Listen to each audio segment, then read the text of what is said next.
Bismillahirrahmanirrahim. Assalamu alaikum wa rahmatullahi wa barakatuh. Dear ladies and gentlemen, it's a pleasure to have you all here today. Tonight's preview is the result of many months of planning and coordinating, and it's a pleasure to be doing this alongside RAZA. The preview inspired and inaugurated a project or a program that we're doing at Saudi Society titled Artist Presentation.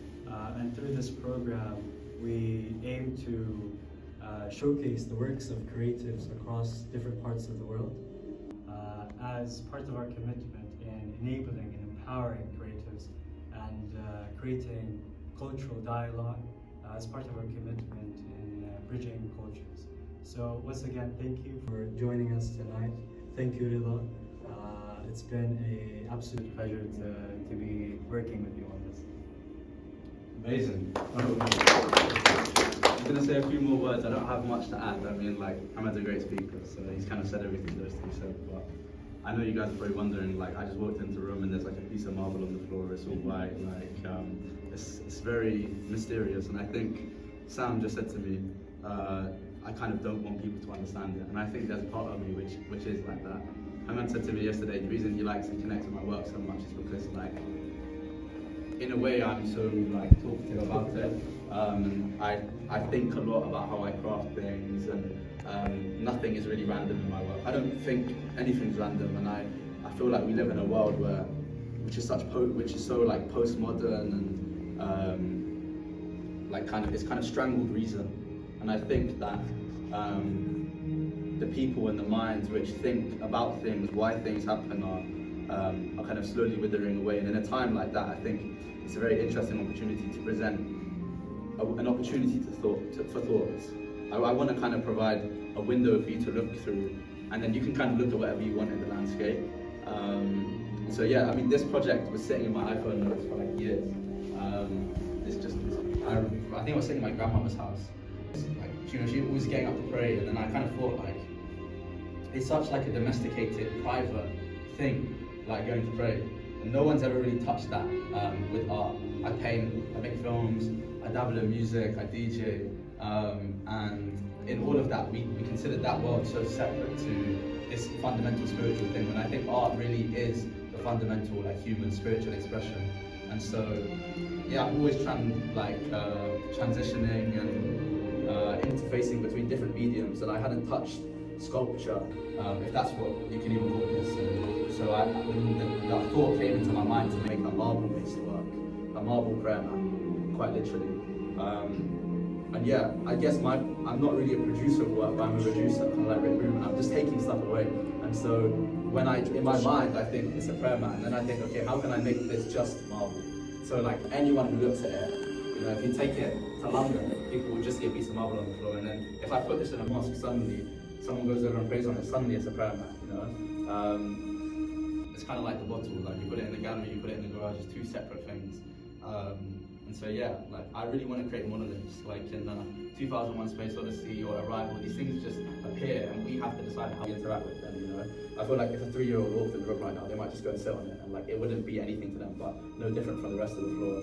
But to us, suddenly I've put like the tarp underneath it and these lights, and suddenly it's the centre of attention and it has meaning. And so I kind of want to explore what that meaning is. I have this little note on the board that says, your feet will not touch the floor of paradise until your head touches the floor of earth. And I think that's kind of a general, almost secular statement in a way, you know, like everyone has their own experience and version of paradise. And I think one thing we can all agree on is that, like, when you humble yourself, these things become a lot easier to understand, and the answers become a lot clearer.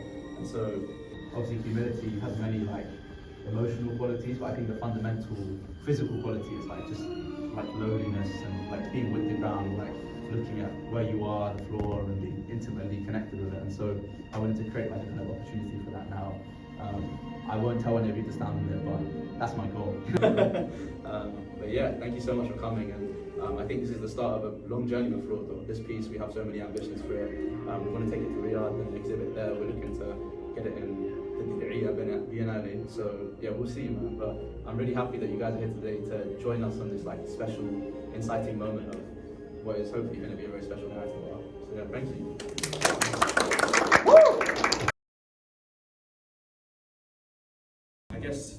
most natural question would be, in terms of like creativity, without being any like specific, when did you start realizing that you have a creative output? I think like I grew up in a creative family. My mum's an artist. She went to St. Martin's, because I infamously didn't. You know, like I was like always around these things unconsciously. Growing up, like being in her studio, like I was kind of almost like, I was thinking about the other day, I was actually painting before I was even making films. And I always tell people I've been making films since I was 11 years old. That's when I said it, that's when I started it, and sort of making my first short films from then. But yeah, I've just always been creative. My dad was always carrying a DSLR around everywhere. So, you know, like I always was in an expressive family. And yeah, I think like around that age, like 11 years old, I like formally started to engage with creativity and I realized very early on that like you have to, like intention is everything in life. You have to know, and you have to be like self-aware and kind of be able to articulate who you are and what you want to say and why you want to say it. And I think I was just kind of feeling it out from then, and obviously it's kind of like exploded into a polymathic practice as of late. Absolutely. But my creative language has always like kind of been there from early. Okay, and so growing up in such an environment, you know, your dad being an academic and then going into medicine, your mom being like a purist in terms of an artist, did you ever have like a pressure to like fall in between, or? It's funny, I think it's like a testament to the environment I grew up in. I was very like oblivious to all that stuff. I didn't think my parents did a job, like they just kind of were parents, I guess, as it is for most kids. But yeah, like I never had any pressure on me, and I was able to freely express myself. Yeah, so there was no like, because I know sometimes in certain families, you know, if the dad was a butcher or if the dad's a bricklayer, he usually like kind of pushes his son to be a bricklayer too. Like, I think being like a second generation immigrant, my mum's a second generation immigrant, my dad's a first generation immigrant, so I'm like 2.5. Like I think my parents had experienced like so much like resistance in pursuing each of their paths. Like my mum like jumped through so many hurdles to become an artist.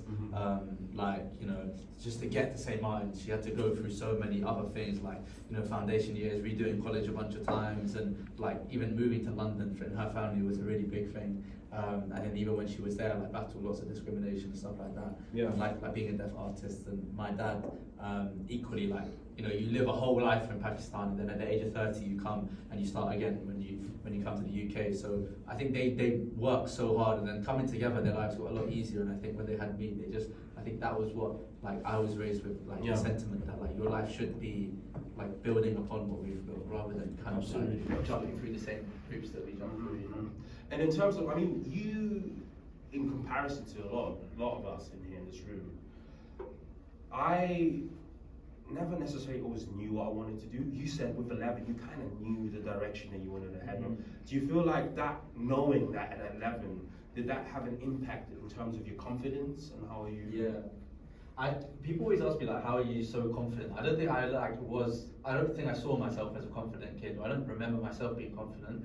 I think I just never lost the childlike confidence, which every child has, you know? And like, I was like in a safe space. And then at the age of 11, I literally have it in my Google Docs on my like oldest Gmail account, which I've had since I was like 10, 11 years old. There's like a doc I wrote when I was 11 years old, which literally says, I am a filmmaker, I like this, because of this, and like I'm gonna do. So like, I think I was just like very committed to being sure of myself in the way I was expressing. And you think that commitment, on the flip side, does that cause do you think that has caused problems, or is that something that makes you who you are now, in terms of like, because for some people there's immense pressure to have that very early on.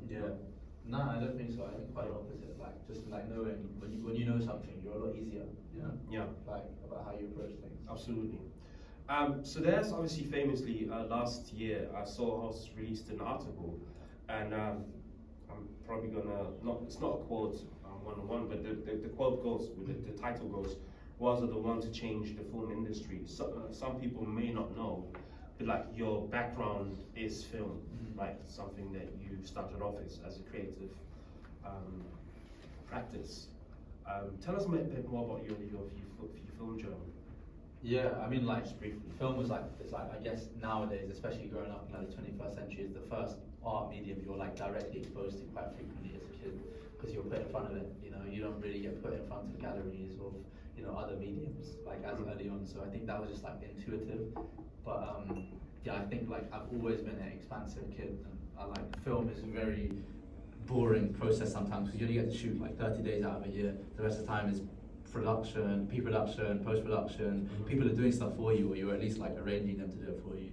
So in that time, especially in like lockdown, I kind of like really, I had a lot to say, and I was experiencing a lot of like spiritual, intellectual changes and breakthroughs, and I needed more ways to articulate myself. Yeah. And so like I kind of was deep into the study of these Renaissance periods, and not really from like an art history perspective, more from like a cultural perspective, looking at learning about like Baghdad and Cordoba and like Qayrawan, and also in like European Renaissances as well. Yeah. I realized that like we've only been specialized for such a short period of time in history, whereas like in actuality, like for the majority of human history, people have been polymaths, people have been like in dialogue with so many different mediums and practices, because it was like second nature to them. You had a lot more time to yourself as well back then, I think, and so I'm interested in like reviving that sort of tradition. So like, I mean, you kind of mentioned the term a few times. So you're not a jack of all trades then. You're polymath, because I mean, fashion, film, you know, music production, photography. You directed a couple of photo shoots as well. In terms of like just emerging yourself in all these disciplines, is there any discipline that you kind of prefer over the other, or? No, I think like design language is everything. Like we don't look at like a tree or the sea as inherently different natural objects. They're all part of nature, although they're very different in composition. You know, like stars and the sun, and stars and the moon, and all these things. They're so different, but we look at them as like one thing because they have like a common design language, in my opinion. And so I think like it's only in material things where we see such an inherent difference between what a film should be and a painting should be. But I guess my goal is to really kind of curate one singular design language rather than have different ones. And so I want it to be that when you watch my film or listen to my music or hear me DJ or like interact with a sculpture of mine or a painting, you really get the same experience, which isn't to do with me, but it's almost like about kind of rendering the ego redundant and immersing yourself in some sort of like divine light. Yeah, absolutely. I think there's another German polymath, Goethe. He talks about this idea of Gesamtkunstwerk, which is the idea that there's like this collage that you look at necessarily then as, you know, what you just explained there.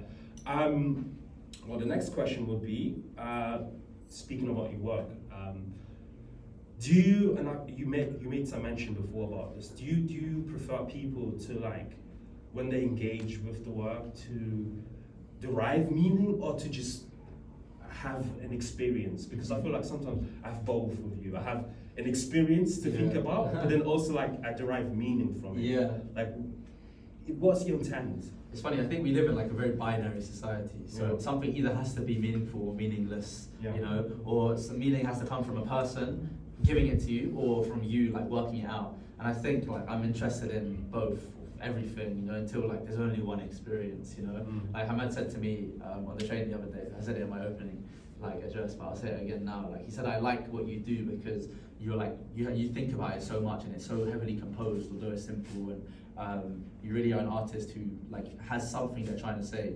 And although that thing might be hard to digest, or it might arrive differently at each person.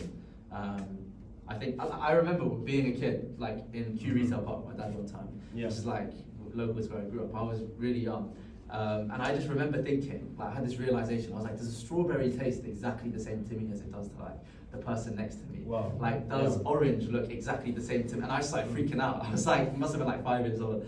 And I think I had a time when I was very interested in philosophy. I don't know if I'm as interested in it now, but I think the answer is that we all consume things and have unique experiences on an experiential level, but fundamentally these things are the same. Okay. And like we know we're experiencing the same thing because we share like common meaning. Like if I say the word love or anger, you all know what I'm talking about because we share that like common experience. So I think you can look at this and you all seem like a white piece of marble right now, but at the same time, through personal interactions that each one of you might have had with me tonight or previously, or some of you may have read something about art history, some of you may be more into architecture, some of you may be like from a traditional background in Pakistan, like my grandma, and like she might just be thinking like, oh, he thinks this is a prayer mat, and you might be thinking like this is a piece of marble, whatever. So like, I think we bring our own like experiences to the fore when we interact with stuff, and so I really just want to be a facilitator rather than like didacting upon someone. It's quite interesting.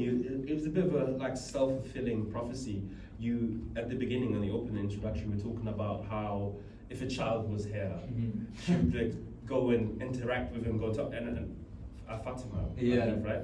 I saw her earlier and she was like touching and your auntie was like, oh, don't touch it, you know? So it's quite interesting that your work evokes these feelings in someone, but also it seems to be directional because she knew that the entire event is about. I know, right? I find it so interesting. Like Fatima, she's like 5 years old, right? My cousin. 7. Okay, 7. And so like, and she like come in here, and she knows.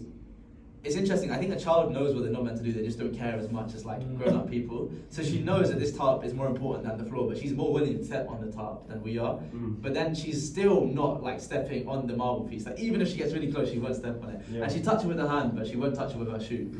So like each of us like have our own barriers, and I think like society kind of removes that from us. But I did say in the beginning, when I created this, at one point I was talking about like to Selfridges, like put it in their prayer room, and they were like, asking me about like, is this like very specific to a specific religious tradition, and like this is a secular or like non-conformist prayer room, and I just said like, it's just a piece of marble, it's called floor door, like, it's just the door to the floor. And I have full belief that if a child from like Shanghai right now, or Riyadh, or Islamabad, or Algiers, or Nicaragua, or wherever came in here, they'll have the exact same experience. They'll just walk up to it and like step on it, or like sit on it, and just carry on with their day. It's only us who like create like barriers.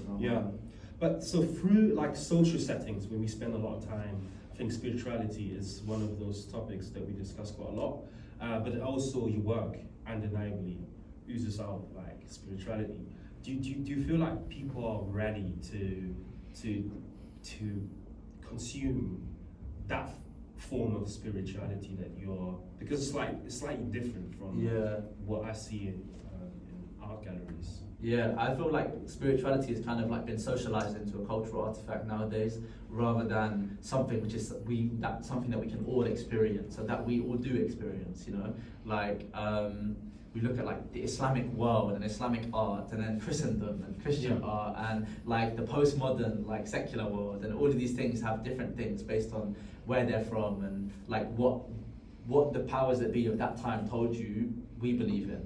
Whereas in actuality they're all expressing the same human feeling that we all experience all the time. Maybe like dressing it slightly different because of where they're from. But for me, I want to be like the undresser of material things. I want to kind of like remove cultural artifact from my work and show it just like, because at the end of the day, a Muslim might pray one way, a Christian might pray the other way, a Buddhist, like a New Age spiritualist, but really and truly, like they're all seeking that same like spiritual experience.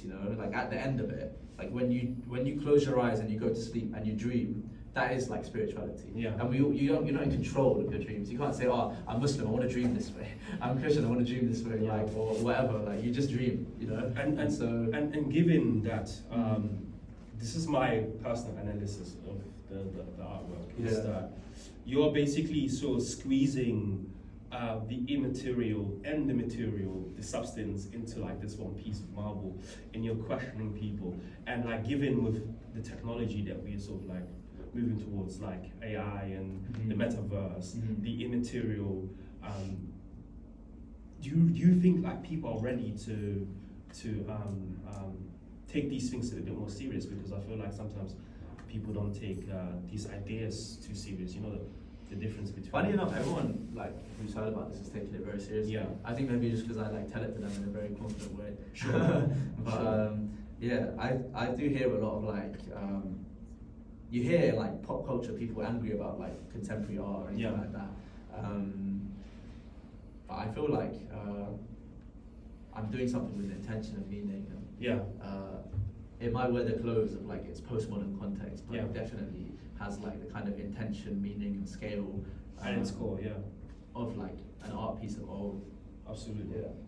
Well, the next question is, so I think I know a lot of your work. I know a lot of the work that you haven't released. I'm always fascinated by the stuff that you work on.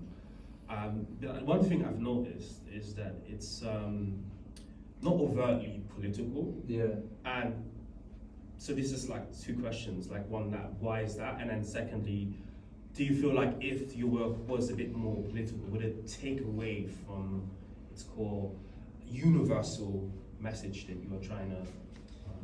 I want my work to be like kind of apolitical, like monolithic experiences which you can digest all the same. I feel like we're so overloaded with like information nowadays, like social media, the news, everything, and like everything has some sort of like allegiance or like flag that it's waving. And I kind of want this to be like, just like, I want my work to be like completely, like it's almost not from this planet. I was joking to the receptionist here, like I've turned your canvas room into like somewhere from another planet.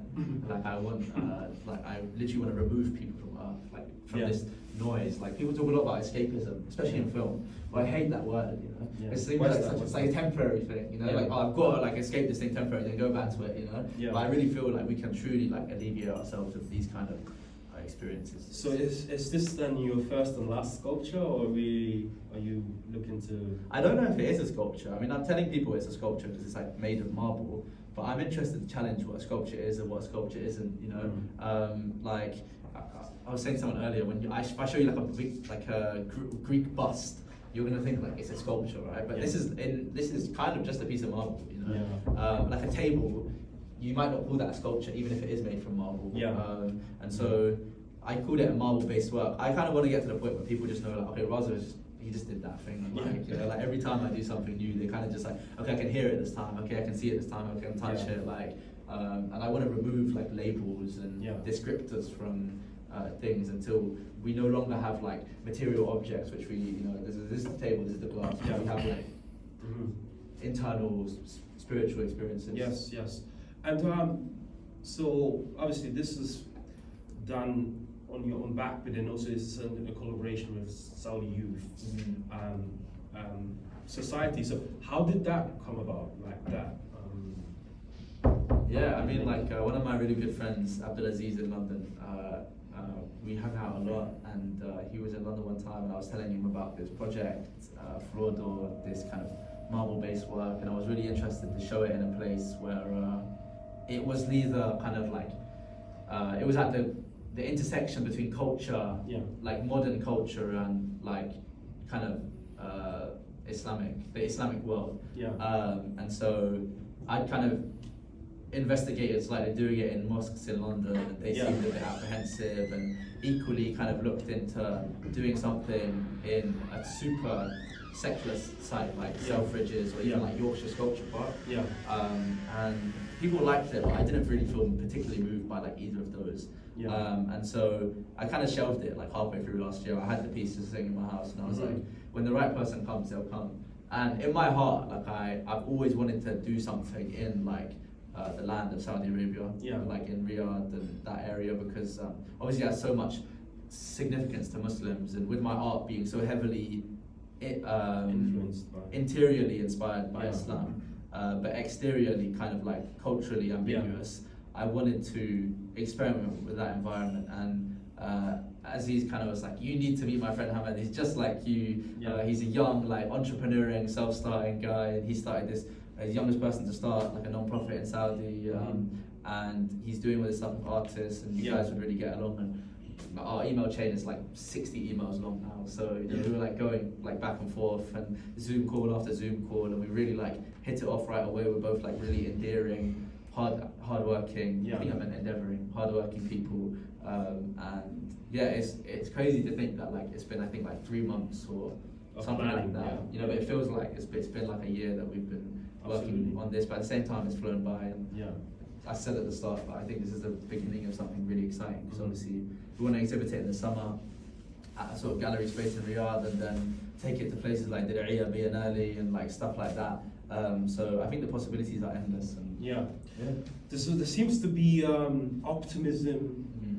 A lot of like young people, very driven through you know, ideas of sustaining the world that we live in through empowerment and you know, when you're talking about entrepreneurial endeavors. Why is that? Why is that? Because I'm not that old, by the way, but I'm slightly older than you, and it fascinates me when I met you, when I met Saya and John and the rest of you, like what? And then I read up on HAMAD as well and his journey, and there's this zeal that you guys have. Like, what do you think? Why is this generation so fascinating when it comes to like just the drive to? I think it's just like access and exposure. When you're like constantly exposed to like the things which are happening all across the world, rather than just in your like local constituency, as it has been for so many generations before us. Yeah. You feel like prompted to be something much bigger than just your environment.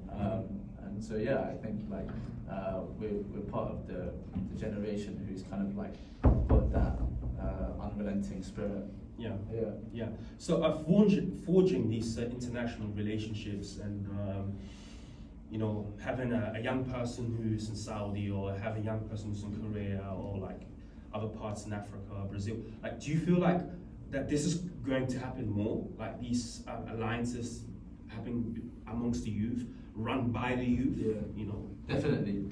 Like John is here. Like he's one of our friends, and he like met me like a year and a half ago, and was like, oh, I go to university, I'm not really happy with what I do, I want to do something creative. You're creative, like, you know, fill in the gaps for me. And then like he works for my friend now, who's like has a company investing in fashion businesses, and like just like that. And because he studies economics and he's into fashion, I just put the two together.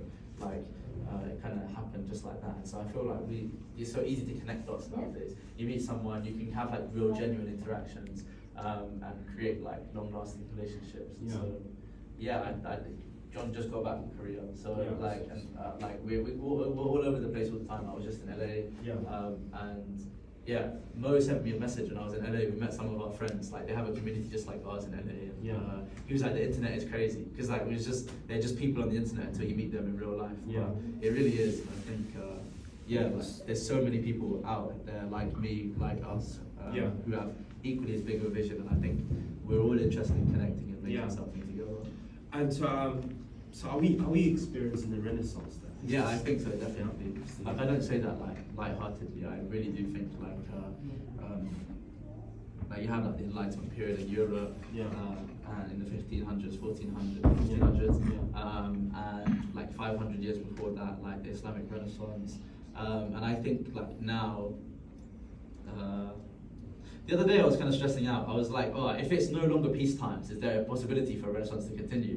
And then I was like, apparently Renaissance is happening in bad times too. So Yeah. I truly believe, like just from the eye test, like every single one of my friends is a polymath. They're in fashion, they're in music, they're in art, and they're executing at a really high level, like a shockingly scary high level. We're all like not even 23. And like, you know, we're working across the world. Like, you know, my friend's songs are doing really huge numbers. My friend's art is like really good and in the right places. And fashion, you know, you guys are making waves and in the right places in your industries. And so I Big up.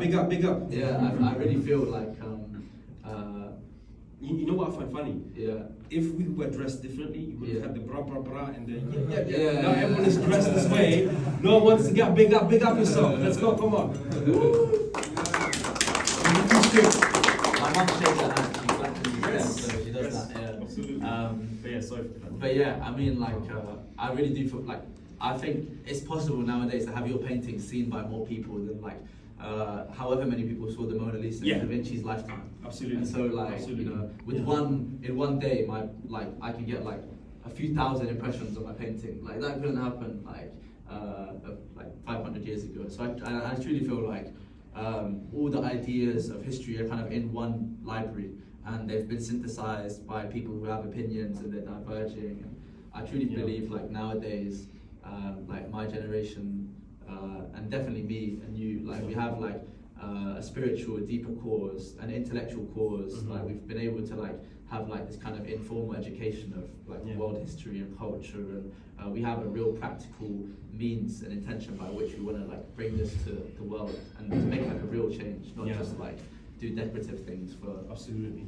So before we have the big finale, in terms of challenges, what are the challenges usually as a young person? And this question was inspired by the HAMAD story. The challenges that you have when you're young and you want to do serious things. Yeah. Sometimes people look at you like, "Whoa, chill." Yeah. Don't be too hard on yourself. What do you think are sort of the challenges that a young person has, especially in the creative industry, when you want to actually make things happen? Yeah, I think like breaking through bureaucracy and like people who have been in their position for a long time, like especially in like my localized environment, sometimes you notice it. But to be honest, like by and large, people are nice people, and people like want the best for the next generation. That they've given us a platform. So I'm definitely very grateful and respectful for like the voices and the figureheads who have like given me a leg up in the industry despite being older than me, and watching me progress at what I think is a very fast rate. And so there are challenges definitely, but you know, I think most things are easy where we're from. Yeah, and you think like, because you talked about this a lot as well in terms of like community, and like this is a word that flies around quite a lot. Yeah. But like the way I feel like the way you're community builder, or certainly the way you bring people together in a room or in a group chat, and the things that prosper out of that, it's just very impressive, I must say. Yeah, no, I'm grateful to have all of you guys here. It means a lot to see your faces and everyone else who came. Well, last but not least, so obviously this is like just pure stream of consciousness. What is the vision going forward, progressive vision for you and the Saudi Youth Association and for you personally as well? Because I know it encompasses everything. Like just give it to the people. I mean, for this piece, like I said, we want to take it around, like starting in Riyadh and like exploring the possibilities in the kingdom. But like personally as an artist, I used to say a lot when I was younger, I want to be like the greatest like filmmaker and then artist in human history and all that sort of stuff. Like that's definitely still like on my mind, but I don't know like what like if what I want is even like quantitative now. Like I'm more like interested in like the highest qualitative experience. Like I'm interested in like bringing taste to as many people as possible, bringing access to taste. Like elevating taste through culture, and like creating a sort of like egalitarian spiritual experience which everyone can have access to, and if that means being like Alexander the Great or Genghis Khan or Leonardo da Vinci or like Michelangelo or Ibn Abbas ibn Farnas, like whoever it is, like I'm alright with that too. Yeah, absolutely. Well, guys, RAZA TARIQ. Any questions? Sorry, Sai has like 0.5 on his phone. Like, I think it looks quite good. Yeah. Any questions? Anything that anyone wants to ask? The floor's open. I have a question. So I think one thing that was really interesting to me is the idea that once you put this in the room, you're creating a new space, and you spoke about the Space Odyssey idea, that things just arrive in the room. So my question to you is like, what do you think the role is of like redefining space in your work, and like why do you think that's so important to you? Redefining space in my work, why is it important? I don't know I feel like the word redefine is so like corporate, but like I definitely want to like, Mango is very aggressive, but like I want to reshape or refashion. I like fashion. Like I think of God as like a fashioner of things, you know. I want to like refashion. I don't feel like I'm an artist. I feel like there's this fashioner working through me, and I'm kind of like this. The same way like tectonic plates construct the earth, you know, and like volcanoes erupt and then land forms out of it. Like I want to be like one with that fashioning process, and I feel like the peak of the human experience is when you like elevate to a level where you're just kind of serving natural process, you know, like you just like this is sort of about like sustainability, and like that's really what the goal is, you know, to be like one with your environment. So you kind of like just become it. You know, like someone said to me earlier, like I look like a part of the art, and like that's kind of like if I'm part of the art and the art is part of the environment, then like what's actually happening? and that's kind of like what I want to explore. So yeah, like redefine the environment or like reshape it, refashion it. I think like we have the blueprint for like a very we already have a high functioning society, but like perhaps like I can just further the dialogue for the development of it. Yeah. Any more questions? Yeah, RAZA, you said earlier that in your opening speech that you're not especially interested in whether or not people quote unquote get your work. To use the floor door as an example, how would you know if this has been a successful project?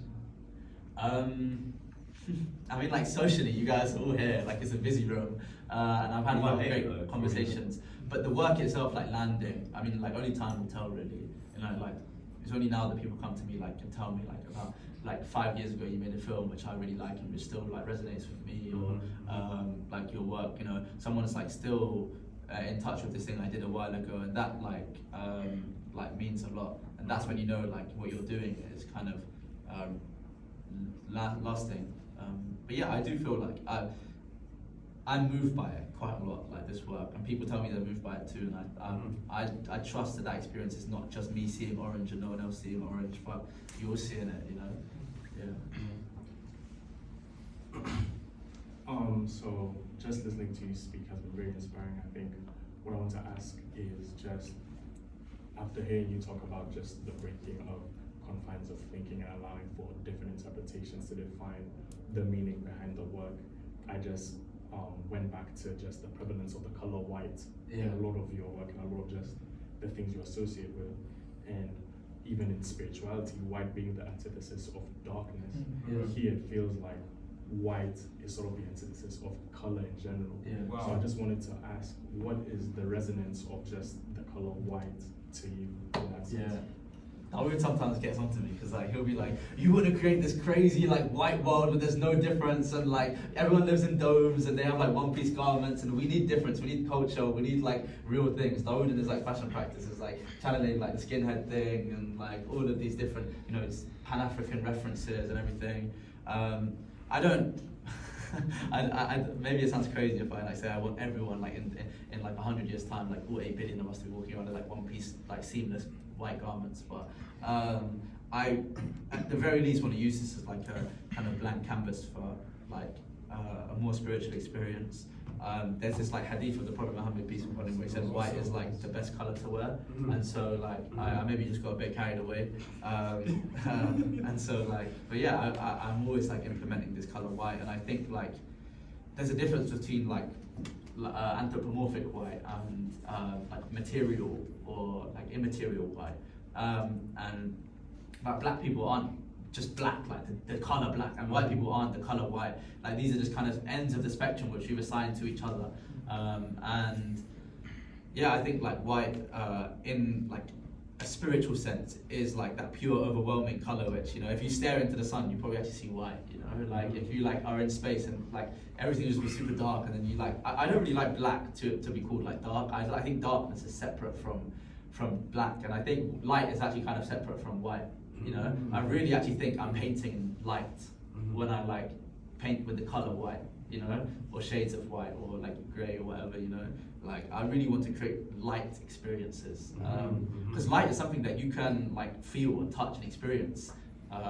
If you're like sleeping in a dark room and someone like shines a light, even if your eyes are closed, you'll feel like it's there. And so I want my painting to kind of be like that, my work in general. Yeah, I think there's a philosopher, Iranian philosopher Shawardi. I'll put you on there. Yeah, he talks about light. Any comment? I'm sure there's more questions. Don't be shy. There's nothing else. Those were good questions. Yeah. He's getting tired. Okay. Thank you. Okay. I have a question. So I'm Rima. I wanted to ask whether these 3 walls are supposed to add something to the art piece. Yeah.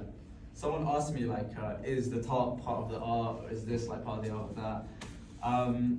Like, I kind of want to blur the line between what is the traditional art experience and what is like the art piece proper, you know? So technically Floor Door is the art piece proper, and I feel like if this was like mono gallery and it's like completely like grey marble on the floor and you just put this there and there's no artificial light, this would like be stunning. But in this room, it was a very like kind of living roomy type room when I like came into contact with it. So I wanted to strip it bare and create an experience where you're kind of living inside the world of the piece. And so I don't know if this is an installation or if it's like an immersive experience or whatever like word they use for it now. But it was all very touch and go. I like got these things like off of eBay, and then me and Sai like spray painted the poles white yesterday, and built them in here. And then the lights I rented. Sorry, I'm like giving away the whole like special like experience of it. The graphic design thing, which is gone from the projector now. Sorry, I made you all look. That's also something I did. And then I covered these like permanently installed white pieces, these art pieces with the white cloth, which I usually wear at my exhibitions, like around my head or whatever. And so, yeah, like the white tarp as well. Yeah, this spray paint is actually not intentional, which is on the white tarp. That just got on it from our spray painting this, but I liked it so much, I kept it there. Yeah, I want people to step inside the world of the piece, feel like one with it almost, rather than just they're looking at like through the glass, like at a zoo or something. If they accidentally step on it, like that's not great, but Yeah. like it's kind of why I did it, you know? So yeah, I hope that answers your question. No worries. So, yeah, That's it, right? Yeah. thank you very much.